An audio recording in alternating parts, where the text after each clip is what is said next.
Hi friends, இந்த இடத்த பார்த்தோன்னே எங்களுக்கு தெரியும் எங்கேயே வந்திருக்கோம்னு. நம்ம தனுஷ்கோடிக்கு தான் வந்திருக்கோம். இதுதான் தனுஷ்கோடி அழிஞ்ச இடமா.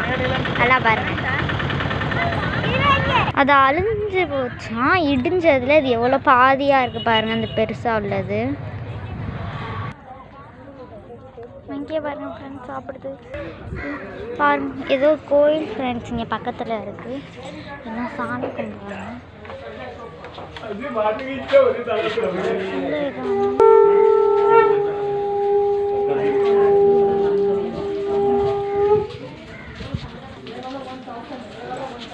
இதை பாதி அப்புறமா கொண்டு வந்துருவாங்க.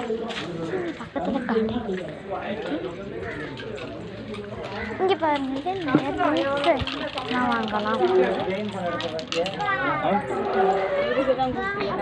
இங்கே பாருங்க ஃப்ரெண்ட்ஸ், அந்த இடிஞ்சு போன இடத்த வந்து பார்க்கலாம். பக்கத்தில் வந்துட்டோம்.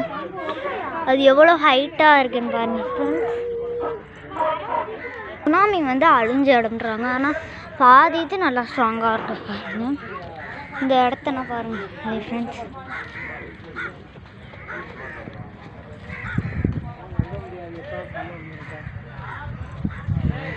இந்த கல்னா பாருங்க எவ்வளோ ஸ்ட்ராங்காக இருக்கு.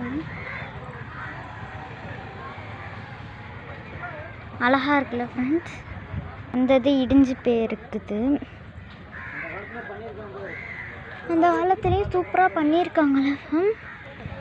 சுனாமி வந்து இடிஞ்சதான். ஸ்க்ராட்ச் இருக்குங்க. 3000 பேர் காலி ஆகிட்டாங்களாம், இறந்துட்டாங்களாம். ஒரு சுனாமி இருந்தது. இது இந்தியாவில் ராமேஸ்வரத்தில் வந்துச்சான் ஃபஸ்ட்டு சுனாமி. சுனாமி வந்தது 1966 வந்துச்சான் ஃப்ரெண்ட்ஸ். ஆசியானா பாருங்க ஃப்ரெண்ட்ஸ், எவ்வளோ சூப்பராக மாடலாக இருக்குது.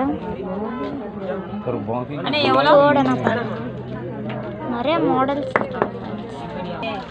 பாசி, பிரேஸ்லெட்ஸ் எல்லாமே இருக்குது. இங்கே என்ன வேணால் முத்தில் பண்ணியிருக்காங்க ஃப்ரெண்ட்ஸ். சூப்பராக நல்லா குவாலிட்டியாக இருக்குது. இது சிப்பியில் பண்ணியிருக்காங்க. சூப்பராக இருக்குது. இங்கே இருந்த சங்க நாட்ஸ் பண்ணியிருக்காங்க. நல்லா இருக்குதுல்ல. தோடனா பாருங்கள், நல்லா குவாலிட்டியாக இருக்குது. டிசைன்ஸ் பாருங்கள். பாதி இது சிப்பியாலேயே பண்ணியிருக்காங்க. பீட்ஸ் எல்லாம் எடுத்து சூப்பராக இருக்குது பாருங்க. இது இயரிங் நல்லா இருக்குது ஃப்ரெண்ட்ஸ். குவாலிட்டி. நீங்கள் ராமேஸ்வரம் வந்தீங்கன்னா தனுஷ்கோடிக்கு வர்ற வழியில் இங்கே பார்க்கலாம்.